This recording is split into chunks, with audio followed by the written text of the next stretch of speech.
কি ভাবছেন? কি পেলেন না? বছরটাতে কি হারিয়েছেন? এত ভাববেন। বরং ভাবুন কি পেয়েছেন, কিভাবে সেগুলোকে অর্জন করেছেন, আর কি শিখলেন। মানে না পাওয়াগুলো আপনাকে ঠিক কি শিখিয়ে গেল। যা হারায় সেগুলোর প্রয়োজনীয়তা কম বলেই হারায়, আর যেগুলো থাকার ঠিকই থেকে যায়।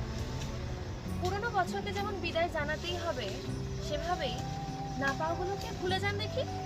ভাবুন নতুন বছরকে কিভাবে আহ্বান জানাবেন, কিভাবে নতুন বছরটাকে সাজিয়ে তুলবেন, আর কিভাবে নিজেকে আরো বেটার করে না পাওয়াগুলোকে অ্যাচিভ করবেন। মনে রাখবেন, negative thoughts attract negative things and positive thoughts brings back positive things. So cheers to the new year and thanks to God for everything. Happy New Year 2026.